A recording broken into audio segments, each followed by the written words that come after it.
이제 저희들이 민수기 강해를 시작한 지 34번째가 됐습니다. 이제 35장, 36장 두 장을 남겨두고 있습니다. 이제 오늘은 여기 34장의 제목을 보시면 아시듯이 가나안 땅의 경계를 규정하고 계시는 말씀에 관해서 저희들이 말씀을 살펴보겠습니다. 이 34장은 크게 두 가지 주제로 나누어져 있습니다. 1절에서 15절까지는 가나안 땅의 남, 서, 북, 동, 동서남북 4경계를 어떻게 나누어서 요단강 왼편에 있는 9개 그리고 반지파 그리고 우측에 있는 2개의 지파와 므낫세 또 다른 반지파에게 땅을 분배할 것인지 우리 주님께서 명령하셨고, 그리고 16절부터 마지막 절까지는 이 땅을 구체적으로 나누어 줄 사람들을 하나님께서 임명하신 장면입니다. 여러분, 광개토왕 우리 고려 시대 때 한반도의 영토를 가장 넓게 확장했던 광개토 대왕의 이야기를 우리는 들었을 겁니다. 저는 중국에 선교사로 있을 동안에 광개토 대왕이 소위 이 고려의 영토를 중국의 그 한 부분에까지 세웠던 그 산 꼭대기까지는 올라가 보지 못했지만 그 지역에 우리 한국의 조상들이 그 땅을 확장했었다는 그 언급을 들어본 그 가까이까지 가보았고요. 그리고 북경에서 북쪽으로 올라가면 거기에도 이제 고려 시대 때 한국인들이 그곳에 와서 살았다고 하는 그 마을을 지나간 적이 있습니다.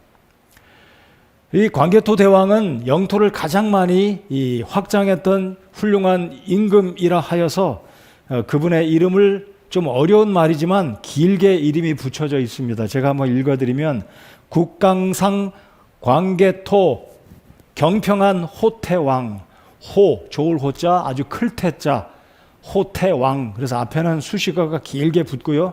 네 글자로 줄이면 영락대왕이다. 영원히 즐거움을 나라를 위해서 만드는 훌륭한 분이다 해서 영락대왕이라는 칭호도 붙여져 있습니다.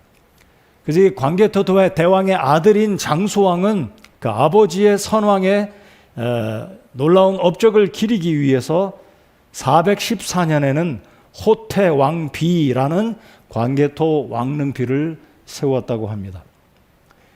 그래서 이 비를 두고 일본에서는 이 글자를 조작해서 역사를 왜곡하기를 임나일본설 이렇게 이름을 붙여서 뭐라고 말하냐면 신묘년에 백제와 신라가 일본에 200년 동안 속국이 되었다라는 터무니없는 역사를 왜곡해서 날조하고 있던 것을 우리가 역사를 통해서 발견할 수가 있습니다. 어쨌든 광개토 대왕이 우리 한반도의 이 고려의 영토를 중국의 멀리 훈춘까지, 여러분 훈춘이면 동북 삼성의 아주 먼 북경에서부터 동쪽으로 멀리 올라가는 지역인데 그 넓은 땅을 우리 광개토 대왕이 다스리고 확장해 갔었던 놀라운 그런 역사가 있었다는 것입니다. 근데 안타까운 것은 중국에서 동북 공정이라고 해서 이 고려의 역사를 왜곡하고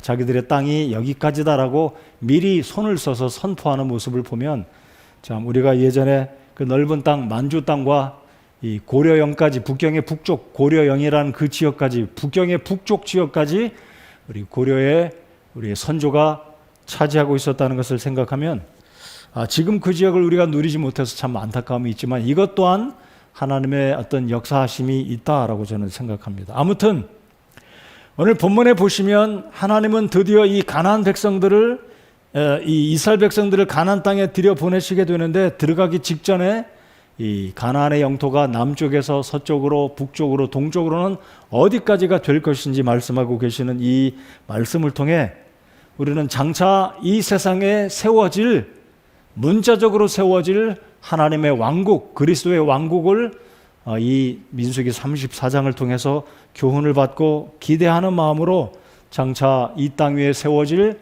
하나님의 왕국을 바라보며 믿음으로 살아가는 우리들이 되어야 한다는 교훈을 34장을 통해서 받기를 원합니다.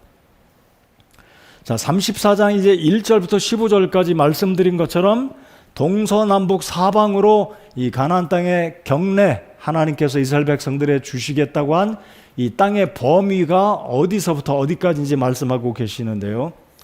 이 모습을 통해서 우리가 영적으로 장차 예수 그리스도가 재림하시게 되면 문자적으로 천년의 왕국, 천년간 주님이 통치하시는 그 왕국을 하나님이 이 땅 위에 한국 땅이 아니라 예루살렘 이스라엘 땅을 중심으로 이 가나안 지경을 하나님께서 허락해 주실 것이라는 이 기대감을 가지고 오늘 이 시대 믿음의 생활을 열심으로 우리가 감당해야 할 것입니다. 자, 역사적으로 이스라엘 민족들은 오늘 본문 민수기 34장에서 언급한 이 땅의 경계를 100% 문자 그대로 온전하게 다스리고 살아보지는 못했습니다. 가장 넓게 이 하나님이 약속하신 이 땅을 차지했던 시대가 잠깐 있었습니다. 그때는 통일 왕국 시대로 다윗과 솔로몬 때 일부 유브라테스 강까지, 남쪽으로는 이집트 강까지 넓은 땅을 다스린 적이 있었지만 문자 그대로 오늘 민수기 34장에 언급한 이 넓은 땅을 하나님께서 약속하신 대로 온전하게 차지해서 다스린 적은 없었습니다. 그러나 앞으로는 이루어질 것이다 라는 것을 확신하면서, 자, 하나님은 약속을 지키시지 못하셨는가? 하나님이 실언하셨는가? 하나님은 능력이 없으셔서 이스라엘 백성들로 하여금 이 약속한 민수기 34장의 이 가나안 땅의 경계를 이스라엘 백성들이 차지하지 못한 것인가? 라는 의문점을 갖고 계신 분이 계실지 모르겠습니다. 하나님이 혹시 실언하신 것이 아닌가? 하나님이 약속해놓고 약속을 지키지 못한 것이 아닌가라고 생각하실지 모르겠지만 그것은 우리들의 오해일 수 있다는 것, 불신이기 때문에 그런 생각이 든다는 것을 염두에 두시고 장차 예수 그리스도가 오시면 이 넓은 땅을 하나님께서 이스라엘 민족들에게 분명히 허락하실 것이다 라는 것을 우리가 확신해야 되겠습니다. 여러분, 요즘에는 팔레스타인의 이렇게 내전, 이렇게 테러 이런 뉴스를 접해보고 있지는 않지만 우리가 과거에 그리 멀지 않은 시기를 보면 팔레스타인은 늘 테러와 전쟁과 이곳저곳에서 소요가 그치지 않았습니다. 사실 지금도 이스라엘 예루살렘의 일부분은 아랍인들이 다스리고 있고 가자 지구라고 하는 이 지중해 서해안 쪽으로 예루살렘의 서남 쪽으로 내려가면 가자 지구는 역시 PLO, 그 팔레스타인 리버레이션 오거니제이션, 그러니까 팔레스타인의 해방 자치 기구들이 그 아랍인들이 여전히 이 가나안 땅에 살고 있는 것을 본다면 오늘 이 시대 21세기에도 여전히 이 땅은 여전히 이스라엘 백성들이 예루살렘을 비롯해 이 팔레스타인 가나안 땅을 완전히 점령하고 다스리고 통치하지 못하고 있다라는 것을 알 수 있습니다. 자, 그런데 우리 참조로 성경을 몇 구절 한번 열어보시겠습니다. 역대하 9장을 한번 다 같이 열어보시겠습니다. 민수기 34장에다가 책갈피를 끼워 두시고 역대하 9장을 한번 열어보시겠습니다. 솔로몬 시대 때 그래도 이스라엘 백성들은 그래도 가장 넓은 영토를 다스린 차지한 적이 있다라는 것을 역대기하 9장에서 살펴볼 수가 있겠습니다. 구약성경 570페이지를 열어보시겠습니다. 9장 26절을 보시기 바랍니다. 9장 26절을 제가 읽겠습니다. 또 그가, 여기서 말한 그가는 솔로몬이죠. 또 그가 강에서부터 블레셋 사람들의 땅과, 이게 블레셋 사람들은 정확하게 가자 지구를 말합니다. 지중해 해안가에 있는 그 땅, 가자 지구, 블레셋이 살고 있는 그 땅을 차지하였고 이집트 경계까지의 모든 왕을 통치하였으며, 그렇죠?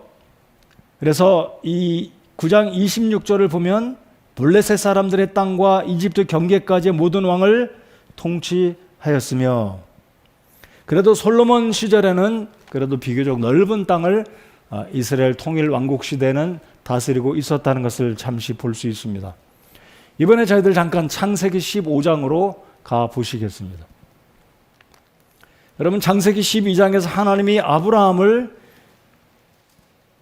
믿음의 조상으로 부르신 사건이 12장에 있는데 이제 15장에 가면 12장에서도 하나님이 약속하고 계셨지만 15장에 가면 조금 더 구체적으로 땅에 대한 영토의 범위가 어디부터 어디까지가 될 것인지 말씀하고 계시는 구절을 볼 수 있습니다. 자, 15장 18절을 보시기 바랍니다. 15장 18절을 다 같이 읽겠습니다. 창세기 15장 구약성경 17페이지가 되겠습니다. 자, 15장 18절 함께 읽겠습니다. 시작. 바로 그날에 주께서 아브라함과 언약을 맺으시며 이르시되 내가 이 땅을 이집트의 강에서부터 저 큰 강 곧 유브라테스 강까지 내 씨에게 주었노니. 그러니까 남쪽으로는 이집트의 강, 나일강과는 또 다른 강이라고 생각합니다. 저는 이전에는 나일강서부터라고 알았는데 제가 잠시 후에 사진을 보여드리겠습니다.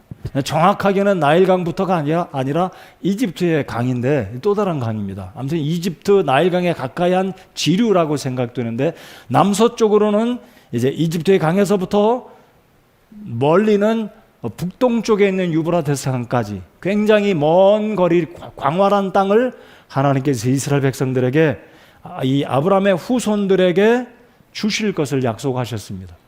근데 우리가 이스라엘 역사를 쭉 보면 근대 현대에 이르기까지 말씀드렸던 것처럼 이스라엘은 단 한 번도 이 이집트 강에서부터 유브라테스 강까지 전체를 통째로 다스리고 그 땅을 이스라엘 민족의 국가 영토로 차지한 적은 없습니다. 그렇지만 이 사건은 하나님이 민수기 34장에서 언약하신 이 약속은 장차 정확하게 분명히 문자적으로 예수 그리스도가 다시 재림하시면 천년왕국 때 그 영토를 하나님이 주신다라고 우리가 믿습니다. 자, 그 정도로 이제 염두에 두시고 다시 민수기 34장으로 돌아오시겠습니다.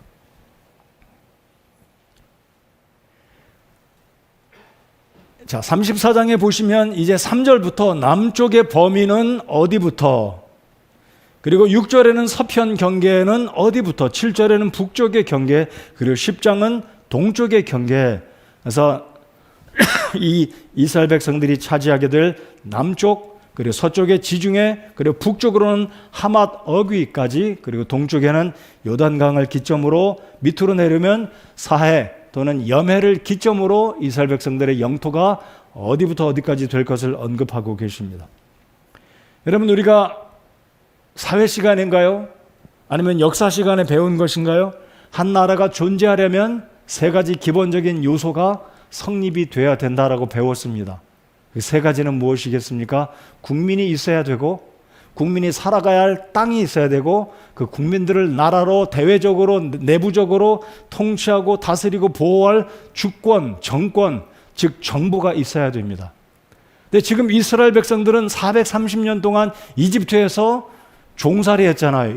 이집트가 자기 땅이 아니었습니다. 그 당시는 이스라엘 백성들은 민족만 있었습니다. 그것도 어찌 보면 이 야곱이 요셉의 초청을 받고 죽은 줄 알았던 요셉이 아버지 기근을 피해서 이집트로 오십시오, 이곳에 충분히 양식이 있습니다 그랬을 때 이집트로 내려간 야곱의 가족의 숫자가 70명이었습니다. 그러니까 70명 가지고 민족을 이루고 나라를 이룬다는 것은 불가능한 일입니다. 그러나 하나님의 약속은 아브라함에게 하셨듯이 430년 만에 내가 큰 민족을 이루어 나올 것이고 가나안 땅에 들어가서 살게 될 것이라는 그 약속이 점진적으로 이루어져 가고 있었다는 것입니다. 자, 보십시오. 이스라엘 민족은 이제 200만 명이 넘는 민족을 이루었습니다. 그리고 하나님이 친히 친정 국가로 하나님께서 그들을 다스리시는 나라로 변모하는 과정이 이제 영토까지 하나님이 주고 계십니다. 그래서 이스라엘 백성들은 이제 드디어 하나님 앞에 선민으로 하나님의 신정 국가로 땅과 민족과 하나님의 주권이, 하나님의 통치가 이루어져 가고 있는 모습을 보면서 땅은 아직까지 이스라엘 백성들이 다스리지 못했지만 분명히 예수님이 오시면 우리 주님께서 친히 부활하신 그 동일하신 몸으로 오셔서 다윗의 보좌에 앉아서 통치하실 것이고 이스라엘 나라를 다시 세워주실 것이고 이 가나안에 약속한 민수기 34장의 토지, 이 영토를 정확하게 다스리고 차지하게 될 그날을 우리가 바라보아야 하겠습니다. 그래서 민수기 34장은 우리에게 영적으로 무엇을 보여주고 있냐면 우리 그리스도인들이 하나님 나라의 백성으로 하나님 나라의 시민으로 우리 주님께서 우리를 다스리시고 실제적으로 이 땅 위에 문자적인 영토를 소유하고 이 세상의 불신자들을 통치하고 다스리게 될 그날을 이 34장이 보여주고 있다라는 것입니다. 여러분, 하나님 나라의 백성이 된 것 감사하십니까? 우리가 주님과 더불어 예수님이 오시는 그날에는 분명히 주님과 더불어 왕노릇하게 될 것입니다. 이 왕노릇이란 말이 굉장히 어감이 좀 특별하다고 생각합니다. 왕노릇한다. 이 의미를 여러분 어떻게 믿고 이해하십니까? 왕노릇한다. 우리가 왕이라는 거예요.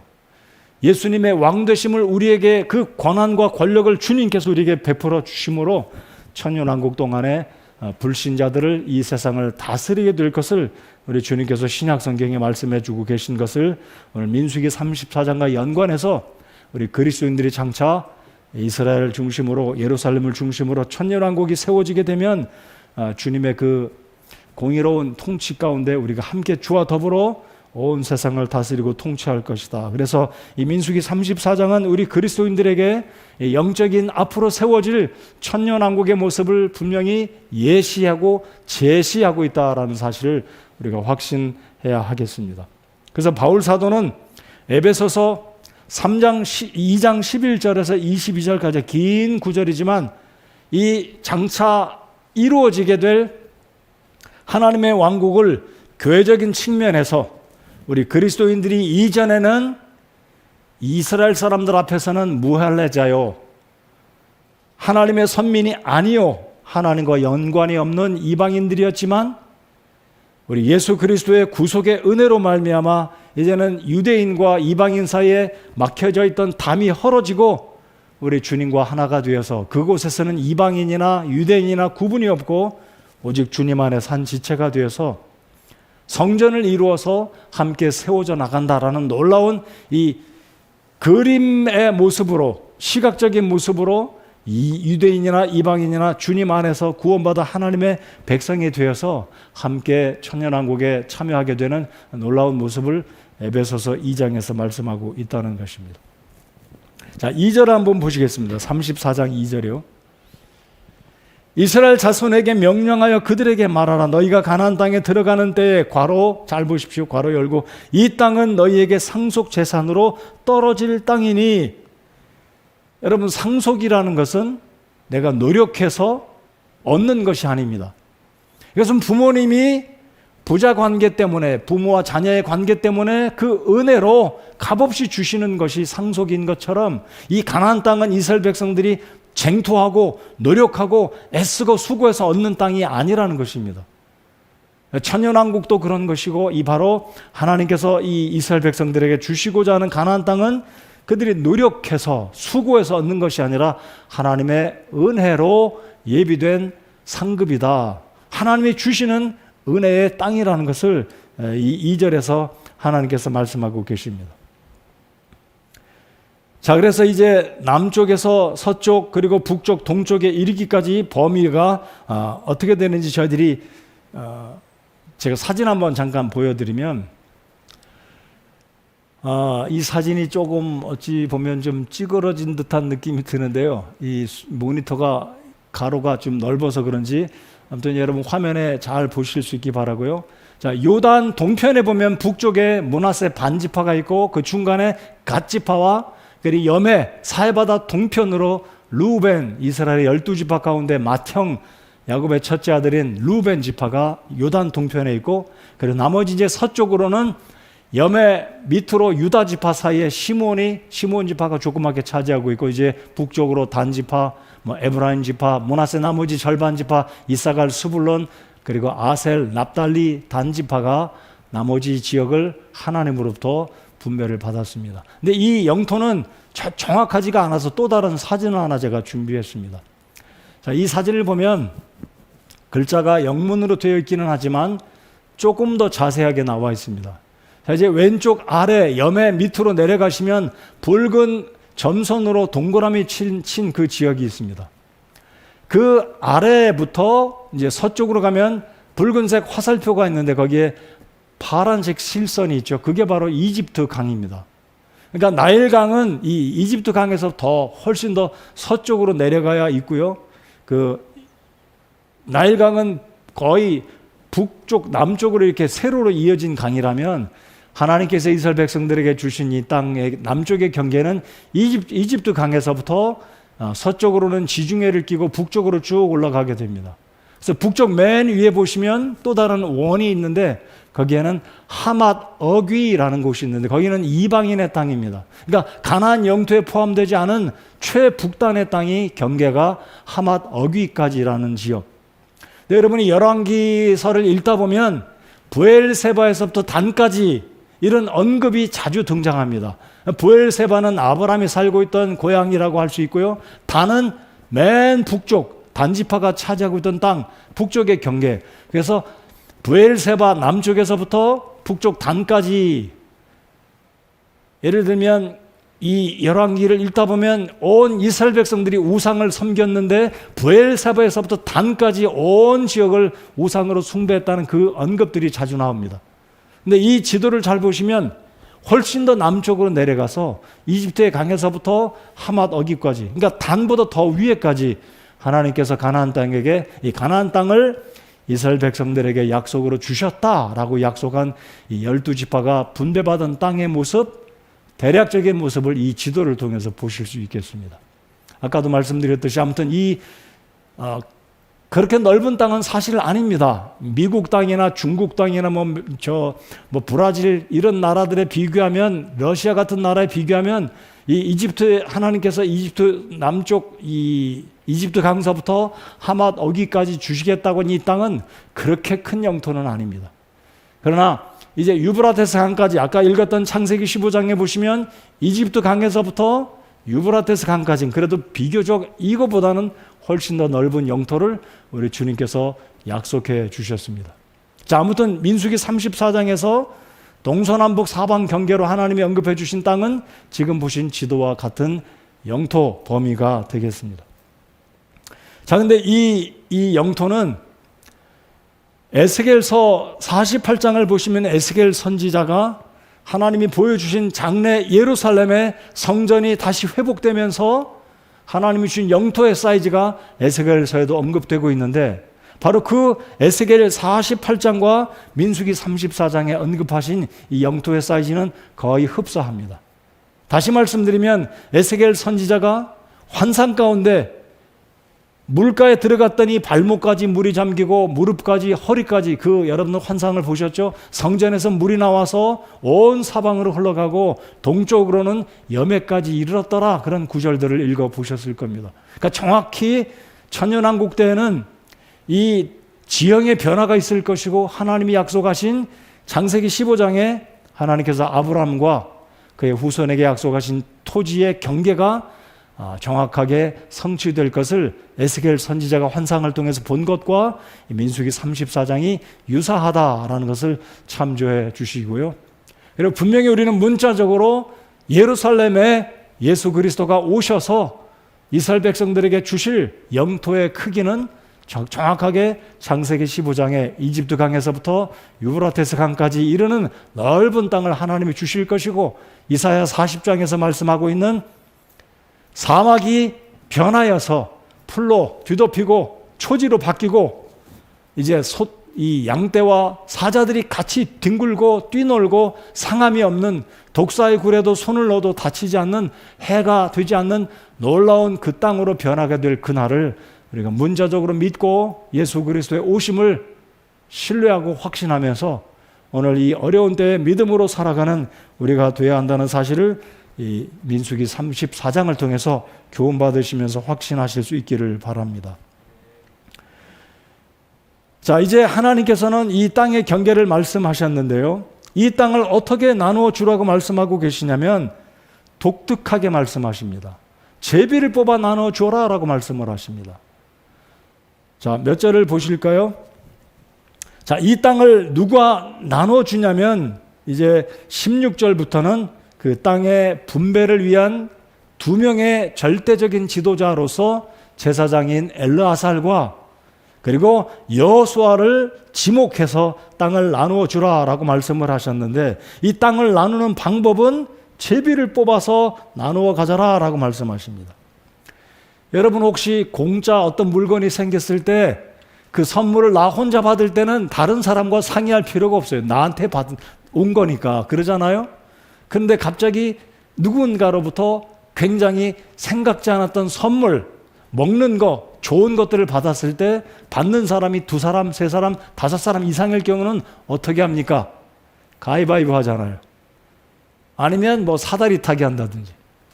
근데 하나님은 이 가나안 땅을 어떻게 나눌 것으로 말씀하시냐면 제비를 뽑으라 라고 말씀을 하셨습니다.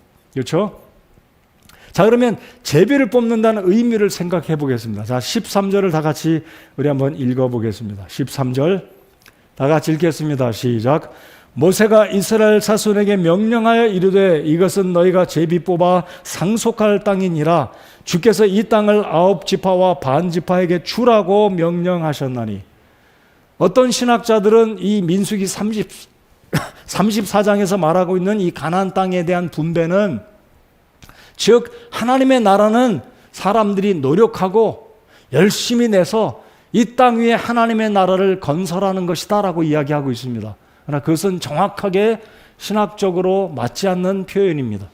왜냐하면 이 가나안 땅은 아까도 말씀드렸듯이 하나님의 왕국이라는 것은 우리가 노력을 하고 쟁취하고 수고해서 온 세상을 하나님의 나라로 만들 수는 없습니다.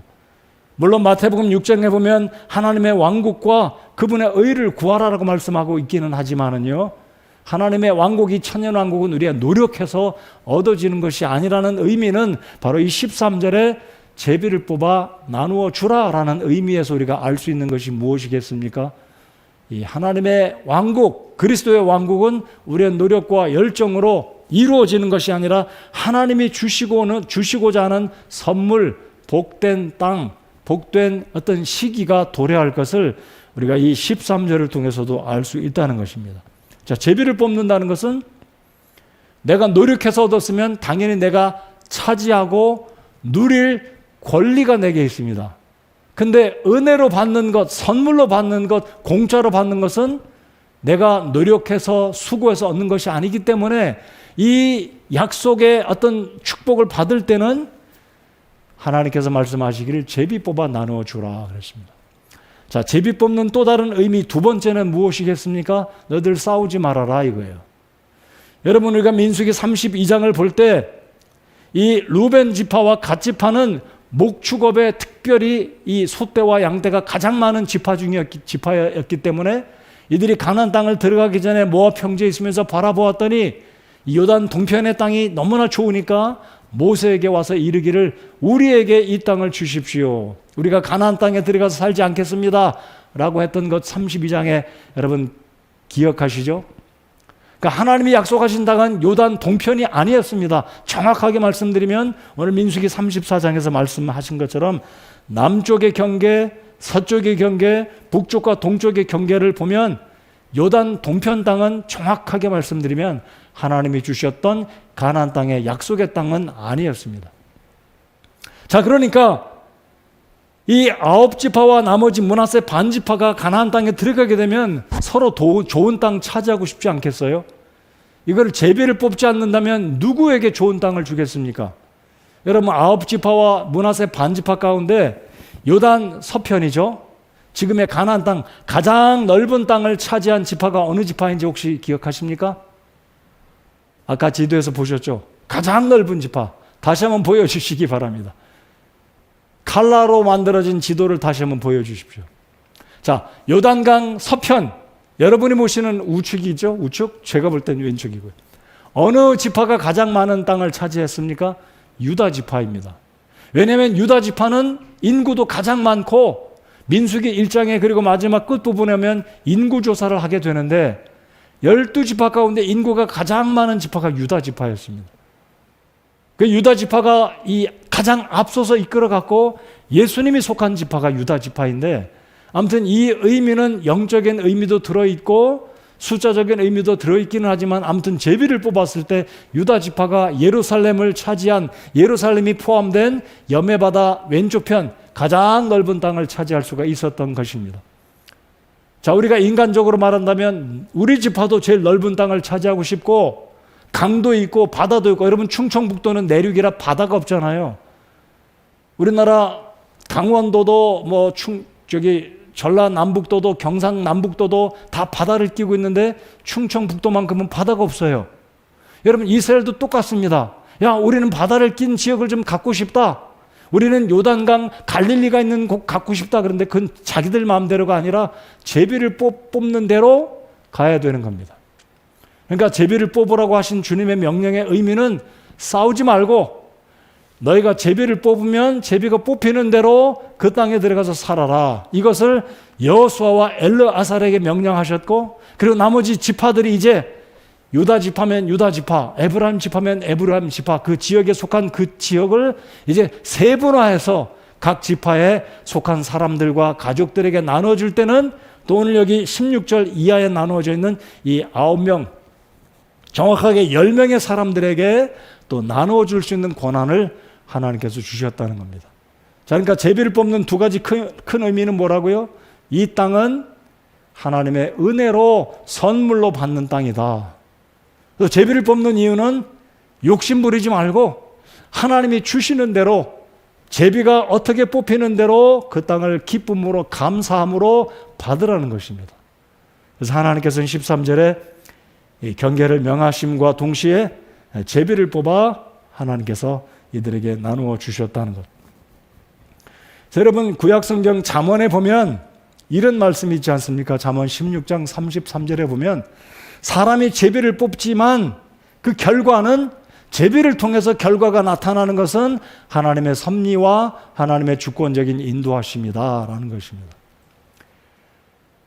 저는 중학교 들어갈 때 제비를 뽑아서 들어갔습니다. 근데 제가 가고자 하는 중학교가 당시 평택에, 지금은 평택시였지만 지금은 시지만 제가 학교 다닐 때는 평택군이었습니다. 지금서부터 그러니까 뭐 한 45년 전쯤 되나요? 그때는 제가 가고자 했던 중학교가 평택군에 3개가 있었고 면단이 하나가 있었는데, 면단에 있는 학교는 불교 학교라 청담 학교가 있었습니다. 여러분 청담이란 말 들어보셨죠? 우리나라 청담동도 있는데 청담 스님 때문에 생겨난 이름 같아요. 아무튼 제가 다니던 그 학교도 면단이 안에는 제가 다녔던 초등학교 바로 옆에 불교 학교가 있었는데 거기에 원치 않았어요. 평택에 있는 학교를 갔는데 3개 학교가 있었는데 추첨해서 뽑힌 학교가 3개 중에 유일한 크리스찬 스쿨이었습니다. 미션 스쿨이었습니다. 제 삶을 뒤돌아보면 제가 가고 싶어서 그 학교를 간 게 아니라 한광중학교를 가게 됐는데, 그것도 추첨에 의해서 소위 말하는 뺑뺑이 돌려서 핑크색 불이 떨어졌고 제가 그 학교에 가게 됐는데, 뒤돌아보면 제가 그 학교를 통해 복음을 듣고 예수님을 영접하여 구원받게 된 것도 하나님의 놀라운 섭리와 주권적인 인도하심이 있었다라고 저는 믿습니다. 자, 오늘 여기 보시면 제비를 뽑아 나눠주라는 의미는 이 땅은 너희들이 노력해서 얻은 땅이 아니라 하나님이 주시는 선물이다. 근데 그 땅에 들어갈 때 싸우지 말고 제비가 뽑히는 대로 어떤 지파는 어디에 가서 살아라 라는 것입니다. 우리의 삶 가운데 하나님이 내 삶을 지배하시고 주관하시고 이끌어 가신다는 절대적인 이 사실을, 우리의 삶 가운데 일어나는 여러 가지 일들을 인정하고 하나님을 신뢰하고 하나님이 나의 공급을, 필요들을 예비할 것을 믿고 살아가야 한다는 것이 이 민수기 34장에 제비를 뽑는 이 과정을 통해서 우리가 교훈을 받아야 한다는 것입니다. 여러분, 하나님은 이 이스라엘 백성들에게 더 넓은 땅을 주실 수도 있었습니다. 여러분, 우리 하나님이 전능하신 하나님이라고 믿으십니까? 여러분, 하나님이 이 이집트에서 이 백성들을 어떻게 구원해내셨습니까? 이집트의 그 파라오 군사들이 홍해에 들어와서 이스라엘 백성들을 멸하려고 할 때 하나님이 그들을 다 물리치시고 이스라엘 백성들을 건져내셨습니다. 하나님이 마음만 먹으신다면 이집트 땅을 주실 수도 있었습니다.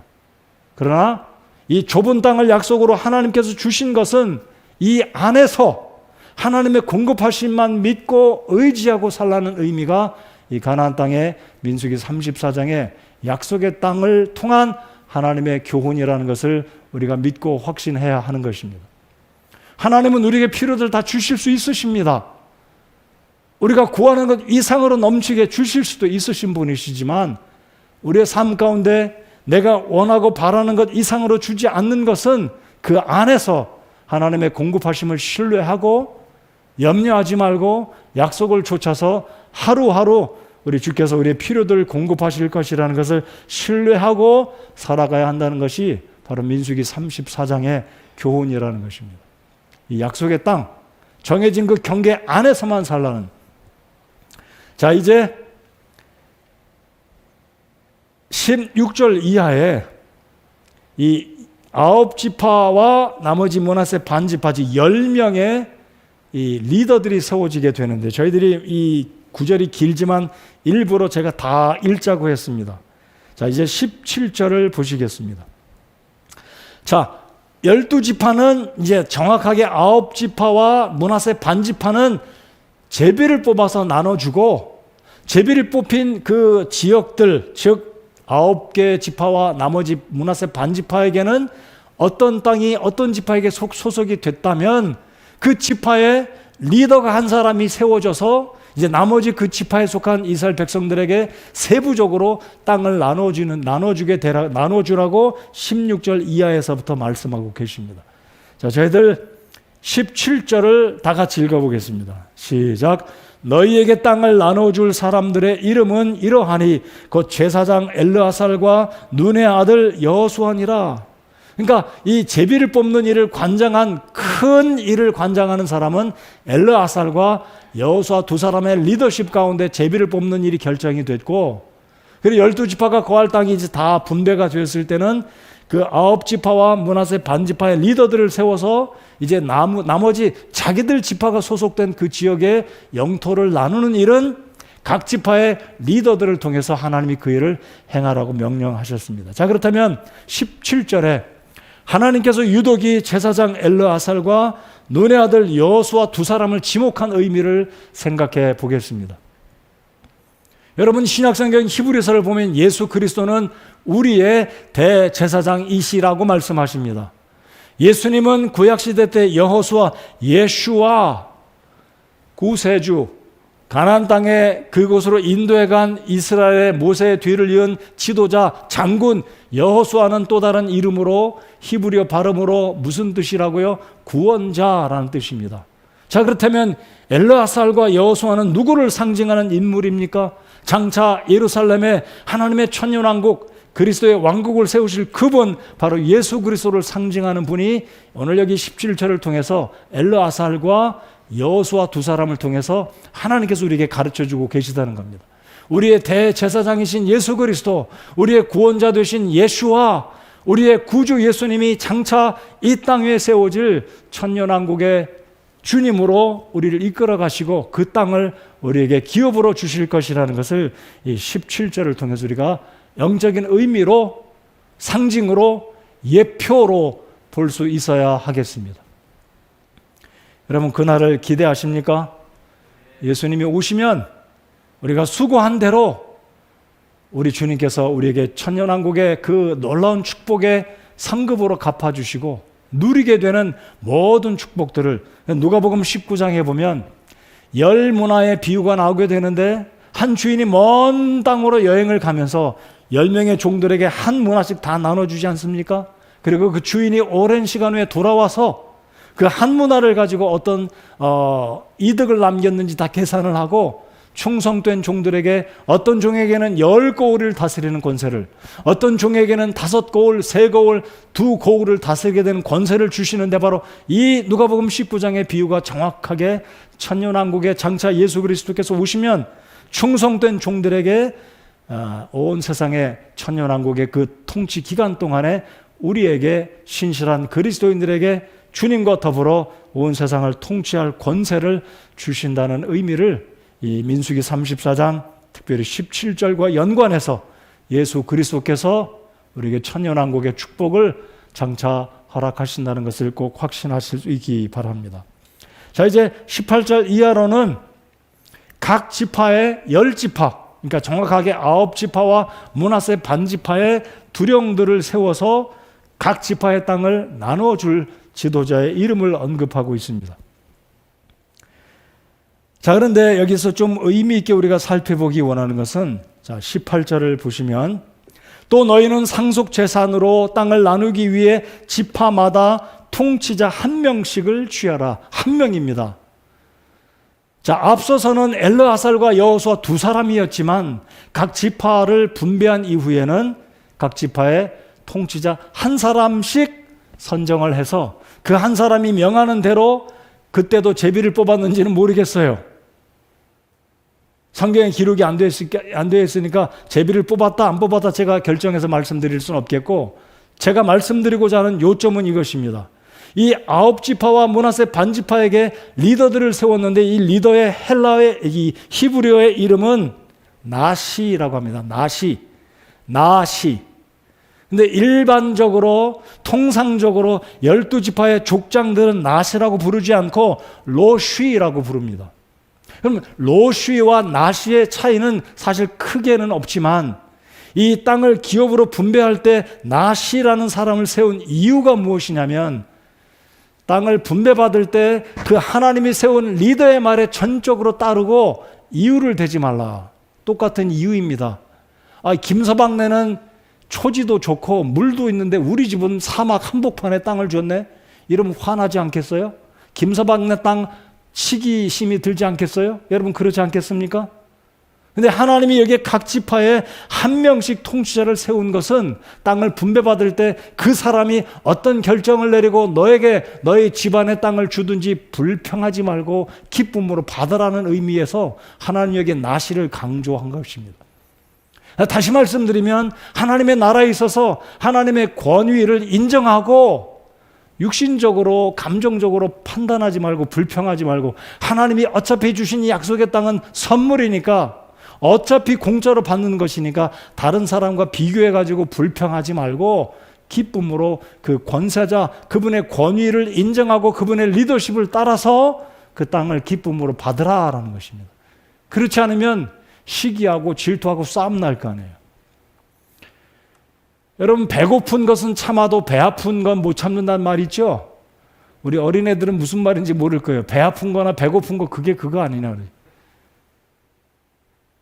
배고픈 것은 참을 수 있어도 배 아픈 것, 시기하고 질투하는 건 못 참는다는 말입니다. 그러니까 지금 하나님은 여기에 9지파의 두령들을 세우고 나시라는 특별한 사람을 하나님이 권위를 부여하시고 그의 통치자의 결정을 따라서 하나님이 주시는 땅의 분량이 크든 작든 땅의 여건이 어떻든 불평하지 말고 기쁨으로 받으라라는 것이죠. 다시 강조해서 말씀드립니다. 하나님의 권위를 인정하라는 거예요. 그래서 민수기 34장의 교훈은 바로 그것입니다. 우리가 하나님의 교회를 섬길 때도 어떤 경우에 있어서는 다수결로 의견을 결정드릴 때는 다수결로 할 때도 있습니다. 그러니까 모든 교회 일이 다수결로 되는 게 아니고 하나님이 세운 리더가 결정하고 기도하고 성령의 인도하십니다라고 확신하고 결정을 내리면 불평하지 말고 다수결로 꼭 결정하지 말고 따르라는 거예요. 바로 이게 민수기 34장이 하나님의 교회에 보여주시는 영적인 의미가 들어있다는 겁니다. 근데 쉽지 않습니다. 여러분, 목회자들도 때때로 생각이 짧을 수 있고 경험도 부족할 수 있고 하지만 어떤 경우에 있어서는 정말 하나님이 세운 어떤 리더들이 결정을 할 때면 그것을 존중하고 따라와야 되는 게 성경적인 원리이고 하나님이 기뻐하시는 방법이라는 것 우리가 확신해야 하겠습니다. 바로 그게 민수기 34장에서 하나님께서 보여주시는 이 10명의 지도자 나시를 특별히 하나님이 명령하셨다. 한 사람씩 세워라. 하나님이 인정하신 리더의 말에 순복하고 따라가는 것이 하나님의 뜻이며 하나님의 의를 이룬다라는 것입니다. 자, 저는 제 성경책에 오늘 이 말씀을 준비하면서 이 10사람의 이름이 다 동그라미를 쳤습니다. 다시 한번 보시기 바랍니다. 자, 19절. 유다 지파에서는 갈렙이요. 여러분, 갈렙의 이름의 뜻은 공격자다라는 뜻입니다. 여러분, 갈렙이 여호수아에게 뭐라고 말했습니까? 내 나이가 80이지만 이 산지를 내게 주십시오. 내가 40년 전이나 지금이나 출입하기에 힘이 그때나 지금이나 여전히 힘이 부족하지 않습니다. 이 땅을 내게 주십시오. 그 땅은 누구 땅입니까? 여부스족. 여부스족은 가나안 지파, 이 가나안 땅에 있는 원주민들 가운데 아주 용맹스럽고 굉장히 싸움을 잘하는 굉장한 사람들이 살고 있는 여부스 언덕 위에, 바로 거기가 예루살렘입니다. 바로 유다 지파, 바로 갈렙이 이 땅을 차지했습니다. 자, 유다의 이 갈렙의 이름의 뜻은 뭐라고요? 공격자, 정복자란 뜻이 있어요. 그런데 여기 10명의 이름들 가운데 2사람만 빼놓고 전부 다 L자가 들어간 이름을 썼어요. 한 사람이 제외가 돼. 아히훗이라는 사람은 27절에 예외가 되고, 나머지 그러니까 7명은 전부 다 L자가 들어간 이름입니다. 여러분 보셨어요? 스무엘, 엘리닷, 한니엘, 그무엘, 엘리사반, 발디엘, 부다헬, H가 들어가서 L 발음에 헬 그랬는데, 이게 L 발음은 모두가 다 하나님의 이름과 연관이 된 이름들입니다. 제가 자세하게 다 말씀드리진 않겠지만, 예를 들면 스무엘, 하나님께서 들으신다. 엘리닷, 하나님께서 사랑하신다. 한니엘, 하나님의 은혜다. 그무엘, 하나님께서 기르신 자. 사무엘, 들어보셨죠? 사무엘은 여기에 없는 사람입니다. 사무엘은 하나님이 들으신다. 한나의 그 간절한 기도를 듣고 하나님께서 한나에게 아들을 낳게 하셨는데, 한나는 그 아들의 이름을 하나님이 내 기도를 들으셨다 그래서 사무엘 그랬잖아요. 그러니까 우리 하나님이 이 땅을 9지파와 반지파에게 주신 것은 하나님의 은혜다, 하나님의 도우심이 있다라는 이 굉장한 이름들의 의미를 통해서 우리가 알 수 있다는 것입니다. 자, 오늘 말씀 민수기 34장을 이제 끝마치겠습니다.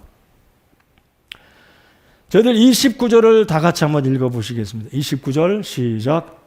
이들은 주께서 명령하사 가나안 땅에서 이스라엘 자손에게 상속 재산을 나누게 하신 자들이니라. 이들에 의해서 각 지파 9지파와 므낫세 반지파가 그 땅을 나누어 줄 때 이들이 다 기쁨으로 받았다는 것입니다. 자, 민수기 34장을 통해 오늘 이 시대 2021년 21세기를 살아가는 우리들이 확신해야 될 것은 무엇이냐면, 첫 번째, 하나님은 언제든지 당신이 약속하신 그 약속은 때가 되면 정확하게 성취하신다라는 것입니다.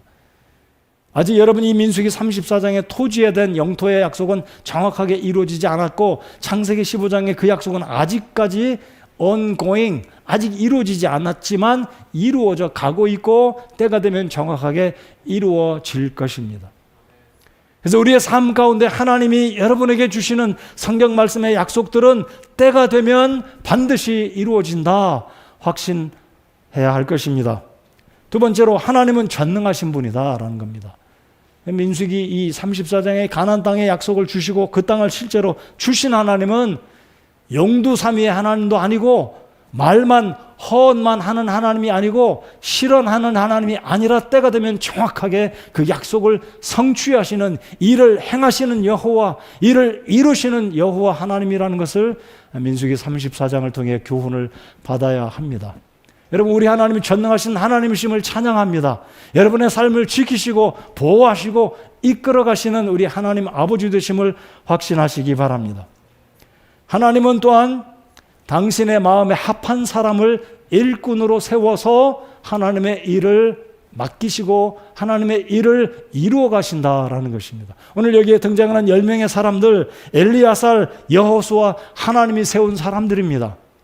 오늘 이 시대에도 하나님은 당신의 마음에 드는 사람, 마음에 합한 사람을 세워서 주의 일을 하시는데, 저와 여러분이 하나님의 마음에 합해서 쓰임받는 하나님 나라의 일꾼들이 되기를 바랍니다. 여러분, 하나님은 우리의 필요를 공급하시는 분이십니다.